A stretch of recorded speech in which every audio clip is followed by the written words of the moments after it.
Hi, everyone. Welcome to this week's weekly live immigration attorney chat here at Immigration for Couples. And I see we already have individuals who have put questions in the comments even before we went live. So it's great to be with all of you. I hope everybody is doing great and fantastic today. I am streaming right now on Facebook, LinkedIn, YouTube, and Instagram. I see we have some individuals who have been with us and have been watching for weeks, so you know the drill. I always like to start out by asking, where are you at in the world? Throw in the comments, where are you at? If you're in the United States, what city and state? Or if you're outside of the US, what country? Where are you at right now? And I also loved, I've been asking, where are you at in your process? So are you at the very beginning, in the middle of your journey? And we have some individuals who've completed the process and are just here for moral support. So you might be at the end. So if you can just let me know, where are you at in your immigration journey? All right. So welcome. And you're from Ethiopia. It's great to have you. I hope you're doing well. And who else do we have? I see we have Terry with us. And you know the drill too. If you want to throw your questions in the comments, and I will go through those as in the order I receive them. So good morning to you as well. Great to have you with us from here in Canada. Emily in Paris. It's so great to have you with us. I just happened to, and yes, and I had your question. I saw you had put a question in Facebook, and I was planning on going over it. So thank you for throwing it in here as well. I'll definitely go over your question here today. Yeah, I just there. Oh, there you go. Yeah, you did put from Paris. I just remembered your name and remembered you had told me before you were from. You are our real Emily in Paris. It's so great to have you with us.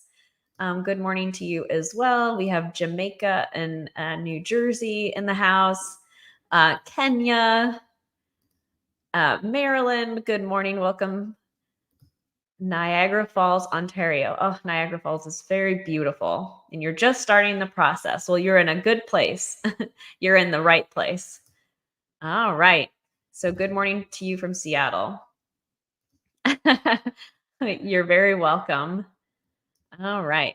And Pennsylvania. All right. So I'm going to start going through the questions I have here in the queue. So for those who are watching on Facebook, LinkedIn, and YouTube, your questions will come up in a queue in the order that I receive them. And then on Instagram, if you have questions, I'll have to toggle over. So I'll keep an eye on Instagram. I do see we have a couple of people that are asking questions with someone in Sweden and fiance in Texas. Yes, I will get to your question here momentarily. So all right. So let's start going down the line. Okay. So good morning. And you would like to ask if you can apply for the green card abroad or months later after we get married via the K1 visa first. So, as part of the fiance visa process, the K1 process, you would enter the US and you would get married, and then you file for your green card. So if you're both living abroad, if that's what you're asking, you can still start the process even if you're living abroad. So I think there's kind of rumors out there that if you're living abroad that you can't start the process, that you have to file in the US. So whether you're doing a spouse or a fiance visa, the very first step of the process involves a petition that's filed with immigration in the States. We do have a lot of clients here at Immigration for Couples that they happen to be living abroad, that you happen to be living with your significant other, your spouse or fiance in another country. And you can still file that application if you happen to find yourself abroad, either a visit or living. So hopefully that helps to answer your question. But if you were doing the fiance visa process, once you come to the US on your fiance visa, you have 90 days to get married. And then what we do for our clients is we really want to file that green card application in that 90-day window as well. Reason being is because when you enter the US on your fiance visa, immigration will they'll put a stamp in your passport and it says you have 90 days stay here in the US on that fiance visa. And after that stay, you fall out of status is what they call it, that you don't you don't have a lawful status if you don't file in the 90 days. Is it possible to still file after the 90 days for the green card? Yes, but good rule of thumb, best practice, safest thing to do is to file in that 90-day window. So I'm giving you a lot of information because I'm not 100% on exactly what your question is, but hopefully that is answering what you're asking me. All right. All right. And so let me pop over here to Insta because I had a question. I'm doing well. How are you? The question that I have, I can't pull it up on the screen since it's on Instagram.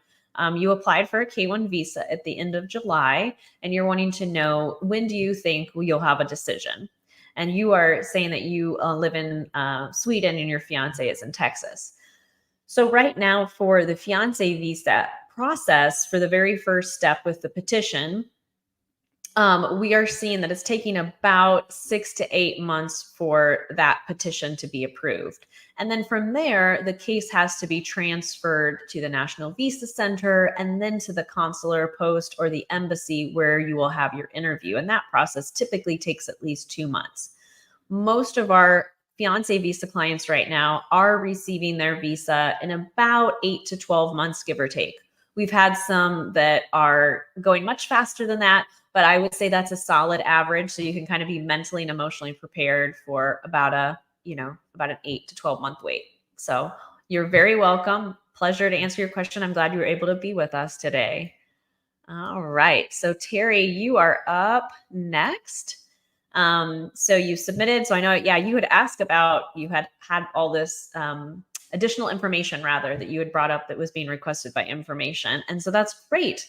Congratulations on the approval. I need some kind of like party hat or something so we can celebrate these successes that all of you have. I love seeing that. So great. Congratulations. That petition was approved. You're now on to the visa phase. He's in Morocco. After you submit, information for the next steps, what is the estimated wait time for a visa approval? And then does he have the interview? How long after the interview? So basically kind of what I was just saying to our listener that was on Instagram, that the petition will be approved and then the case gets forwarded to the National Visa Center and then to that US Embassy or consular post. That typically takes at least 2 months. And then from there, an interview will be scheduled. Typically for fiance visa cases, you are scheduling that interview. Some embassies, for example, our clients in Nigeria, that's one where there is just very limited interview availability and it can take months. And we have clients in Rwanda as well. And that's one where it can take many, many months before you can have an interview. For our clients from Morocco, typically we see that interview happens about 4 months after, 4 to 6 months after that petition approval.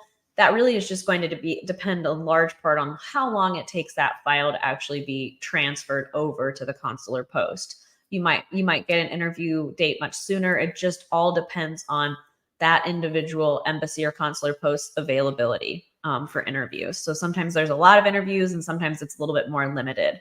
But usually a matter of months. So you're getting closer. And you're very, very welcome. It's my pleasure to be with all of you and help be your guide in this process. So God bless you too. All right, Ginger. Good morning to you as well. And I hope I'm having a great day. I hope you're having a good day too. You're still in the US, so that's lovely. I'm glad that you get to be with your boyfriend. That helps because when you're going through an immigration process, the more time you can spend together for sure. So I'm glad you get to be together. That's awesome. All right. And then Robert from California, great to have you with us. And that's awesome. Yeah, you are, that you were approved in less than 8 months. That's awesome. Congratulations. We are seeing that for a lot of our clients as well, that fiance visa process really has sped up. So hopefully we see that starting to happen with the spouse visa process as well. And so she has her interview November 5th. So good luck. Best of luck at that interview. That's exciting. Just right around the corner. Yeah, and things have sped up. So congratulations. Thanks for sharing that happy news with everybody. I think that's so good for everyone to see a light at the end of the tunnel, right? Excuse me. So what I thought was allergies last week ended up being a nasty, nasty cold, and it's still hanging on. Finally starting to feel like myself today, but still got that cough. Um, what if I only have a few photos of myself and my husband, but have other strong evidence to prove our marriage is real? Can I still file? So, Samantha, a few photos is good. With relationship evidence and proving your relationship, it is your burden to prove your love is real. And you want to make sure that when you file that application, that's that very first application, that's the first introduction that immigration is going to have to your relationship and to your union. And it's really important that that application is a strong one, because it's first impressions. So I really encourage you to check out the relationship evidence guide that's on the website. And let me pull that. Let me pull up. There you go. Immigrationforcouples.com. I'll leave that up there. I really encourage you, go to immigrationforcouples.com. I have a free resource center. I created a relationship evidence guide with so much love and care and consideration for all of you who are going through an immigration process. And I really talk about all the different kinds of categories of evidence that exist. And photos is one of them, and photos are important. And it is important that you have evidence from the other categories as well. And so without knowing what the other relationship evidence is that you have, I can't say it will be strong enough. What we do for our clients is we give you a list of ideas of relationship evidence, and then you will provide it. And we go through it. We read through the text messages and your love notes and look at your photos. And sometimes that will give us ideas of other evidence we want you to provide. And we determine what will be, what will be enough, and really what shows this couple's love story the best. So photos is a good start.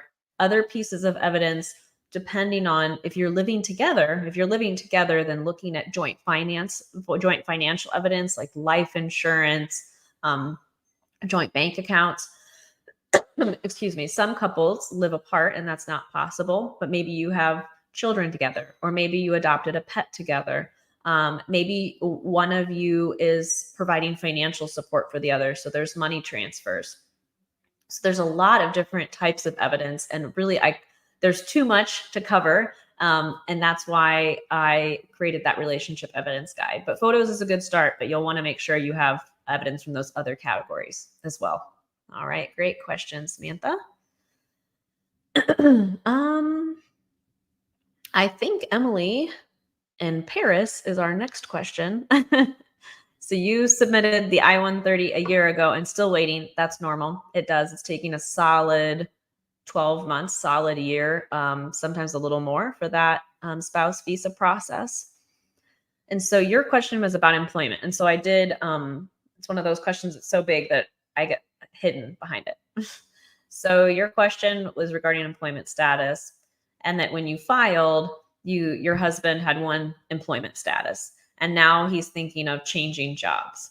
And so USCIS, the requirement that they have for your application is that you update them if your address changes. That's the big requirement where you have to update immigration.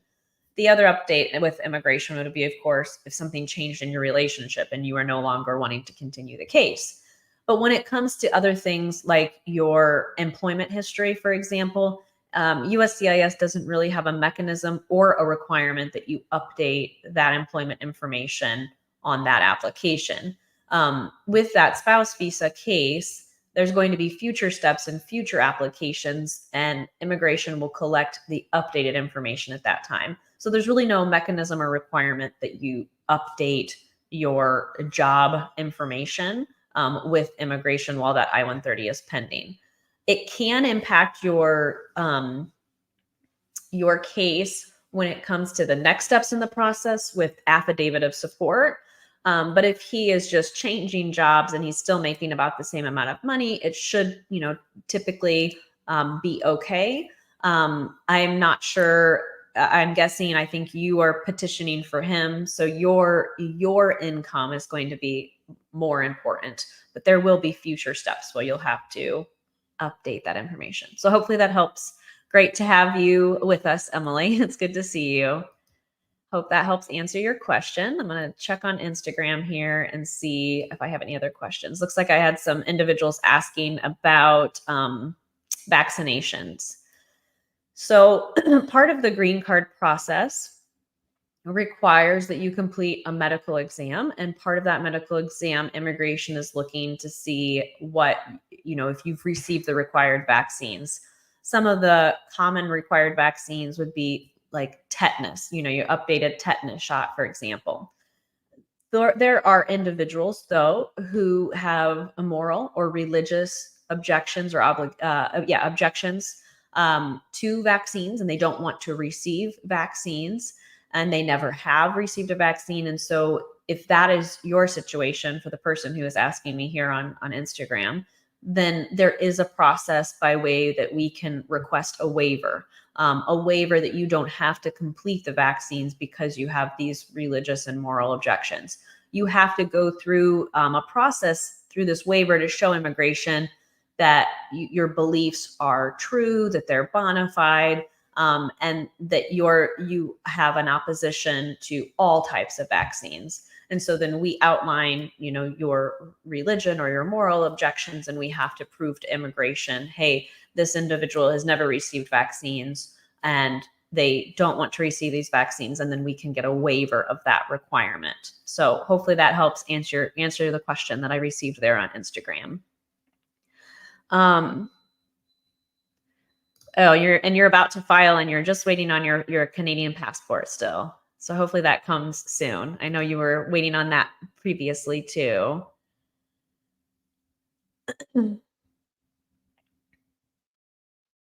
Okay. So how long it takes to get an interview will really depend on your case type, the specifics of your case, and that U.S. embassy or consulate where the interview will occur. Some countries schedule spouse visa interviews quite quickly, and they schedule them in a matter of months. Others, it can take more than a year. So for our clients, for example, from Nigeria and from Mexico, typically they have at least a year wait. And then for our clients from countries like individuals that we have who are living in UAE or France, UK, for example, usually those spouse visa interviews are scheduled much faster in a matter of months. So, but that's after the case has been documentarily qualified. Oh, yep. And good morning from Seattle. Good morning to you too. All right. Oh, and I think I have another question to someone from Pennsylvania. Great to have you here. Okay, so Kathleen, can I explain the various processing centers? And you thought you would mail your application to the California Service Center, but the USCIS website directs us to mail the application to Texas. Yes, that's correct. You need to follow USCIS requirements on where to mail. You do not get to pick your service center. Applications are mailed to what they call lock boxes, or basically mail processing centers. And it's very important you send it to the address where it's indicated by USCIS. That Texas service center, or lockbox rather, is just a place where they receive all the applications, they're scanned in, they have a whole process, and then they assign the cases, and immigration will determine the service center. So you don't get to pick the service center. They typically will assign the case to the lowest volume service center because they do want to process cases in a timely manner, though immigration does take months to actually review the application. So yes, you don't. The long story short is you're mailing your application to a mail center that's going to process it and get it ready and assign it a case number and assign your case to an officer to be reviewed. And then immigration will pick that service center ultimately. So I know you're wanting to pick the one that's the fastest, but likely most of our cases we do see in processing in California anyway, even though you send it to that Texas lockbox. Okay. Okay, so you are living abroad And you want to know if you can use your Canadian income to meet the financial requirements for the affidavit of support. So that's an excellent question. We have many, many couples that are in this situation where the US citizen happens to be living abroad. Canada is a popular place. And unfortunately, for immigration, you can't use foreign earned income for the affidavit of support. And it gets complicated when a US citizen is living abroad. We still help couples do it all the time. It's still possible. But the reason that it gets complicated is when you're living abroad, part of the immigration process requires you to prove that your domicile is in the US. So domicile is a fancy way of saying the US is your home, in fact, that the US is your home. And while you're living abroad, you probably still consider the US to be your home. But if you're physically residing and working in another country, immigration will say you don't meet the domicile requirement. And so we can still prove domicile, that you have domicile in the US. But the financial piece is what you're asking about. I just would be remiss if I didn't mention the domicile piece. But that financial piece is immigration is going to be looking at US earned income in addition to that domicile. So when you you still want to be filing your taxes every year in the US, but typically when you're filing your taxes with foreign earned income, you'll receive deductions, right, for foreign earned income on your taxes. And immigration is going to look at that total income line on your taxes, which will oftentimes be lower if you have foreign earned income. Also, immigration wants to see that it's US income. They want to see an employment letter and paycheck stubs from a US based company. So as you can see, this is a really great question because a lot of people have it. It's more complex. And it's something where I could meet with you. I would be happy to meet with you in private so we can talk about the options for you and for your case specifically. So you're welcome to check out the website below and immigrationforcouples.com and book an appointment, or the phone number is also below, 317-247-5040. And my Zoom and StreamYard seem to be doing something where it'll give a thumbs up. I guess it's like reading my mind. Anyway, all right. Good morning. Driving to errands today. You're always busy. You're multitasking. Lisa, I love it. I'm glad that it's helpful. That's what I like to host these every week. I am an immigration attorney, but I'm also someone who went through an immigration process with my husband. So I get how all of you feel at every step in the process. I feel those feelings. That's actually my personal immigration journey with my husband is what called me to this work in the world. So I think it's so great for all of you to see that you're not alone. Sometimes it can feel that way for most couples. You fall in love and start planning for your future. But then for those of us who have to go through an immigration process, it's a little bit more of a labyrinth. And so that's what called me to be a guide to do this work in the world. So I'm glad that this is all helpful for all of you. All right. And so you do have a question. That's great. You married your Nigerian wife last month, and now you would like to know, should I do the CR1 visa or should I do the I-130? So congratulations, first and foremost. That's really exciting. So I like to say sometimes immigration is a bit of an alphabet soup. You have CR1s, IR1s, K1s, all these letters, and then there's all these numbers too, and it can get quite confusing. So the I-130 is a petition that has to be filed. And the CR1 visa is what's ultimately issued to the individual. So you'll either get a CR1 or an IR1. They're both a spouse visa, though. CR1 is a conditional resident. IR1 is an immediate relative. CR1 is issued to someone who's been married for less than 2 years. IR1 is a permanent card that's valid for 10 years, and it's issued to those who've been married for more than 2 years. So you don't get to pick CR1 or IR1. The petition is what you have to file first. And so I really encourage you to check out our free resource center. It's below, immigrationforcouples.com. And this goes for you and really anyone who is starting out in your immigration journey. And even if you've already started, the webinar is still good. Very great information. So I encourage you to watch that webinar that I created.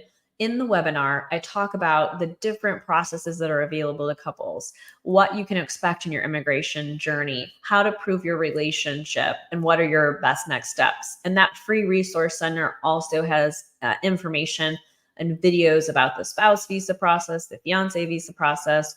So more than I can cover in our 30-minute live today. And so that's all there in that free resource center. So I really encourage you to check that out. That'll give you even more clarity. But hopefully that helped answer your question.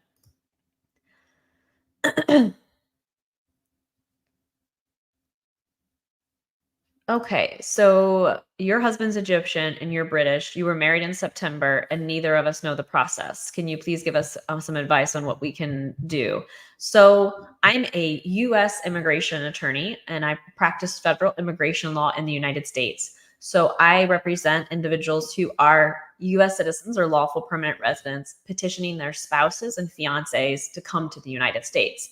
So if neither of you is a US citizen, then you're going to actually be looking at the immigration system in the United Kingdom and would need an immigration attorney there. So just wanted to clarify. But if one of you is a US citizen and you're wanting to come to the US, then I can help with that. And you can check out the free resource center too.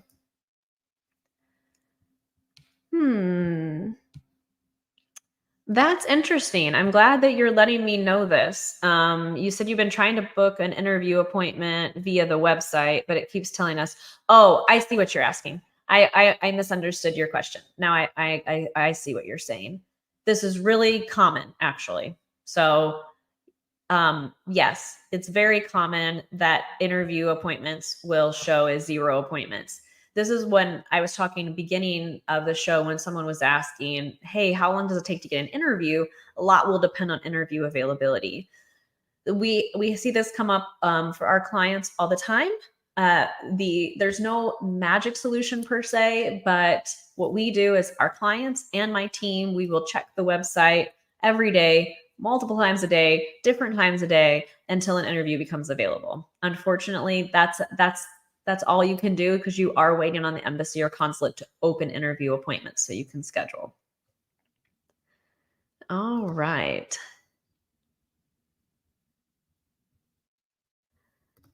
Yeah. So, Rochelle, great to have you with us. You were wondering your thoughts on expedite requests versus suing the government. You are waiting on your husband's interview at the embassy in Cairo, and it's taking forever. Yes. Cairo is one of the posts. Unfortunately, there's a lot of them where it has a very, very long wait. I think expedites are a really great tool to start with.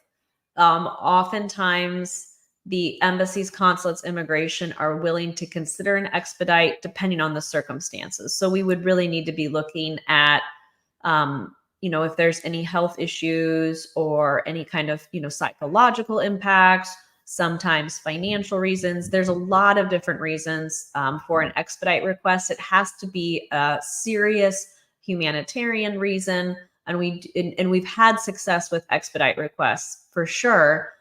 They are a bit of a Hail Mary pass. Now, when you're talking about suing the government, it's something called a mandamus action. Our office does this as well. Before you can sue the government, though, you have to do something called exhausting all administrative remedies. That means making inquiries to the consular post. That means it might mean trying an expedite request, congressional inquiries, trying to get a decision from immigration in an amicable way. So you have to exhaust those administrative remedies first.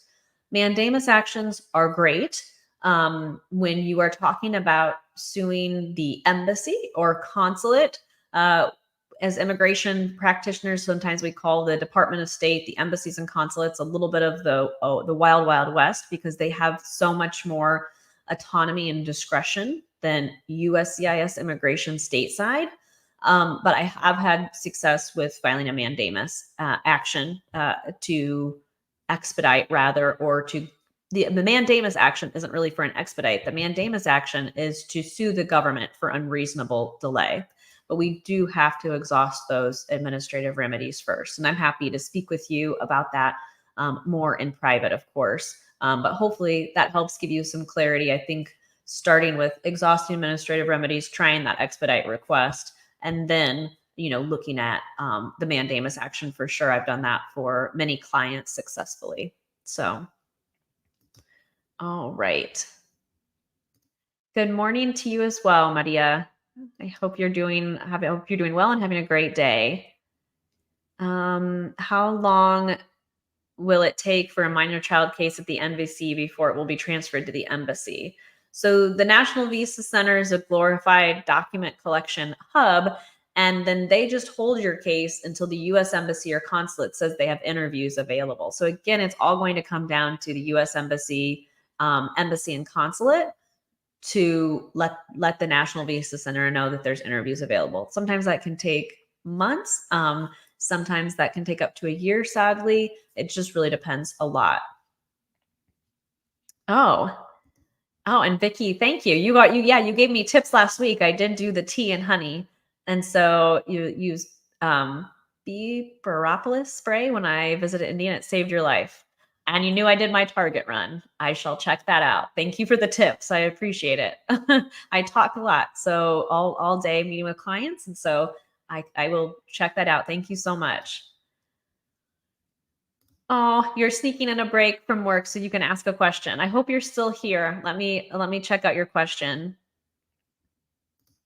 Okay. So what if we don't have a title named to both of us? Our house is still in my husband's name, even the car. So that's okay. That's okay. The reality is if these were things that maybe were purchased before you got married, then that's common. You'll just want to make sure that you're focusing on other relationship evidence. Do you have a joint bank account? Are there bills you can join? Sometimes retitling a home can be a bit of an onerous process. I know sometimes it can impact your interest rate and things like that. So, you don't have to go back and retitle cars and homes, but think about your relationship now from marriage.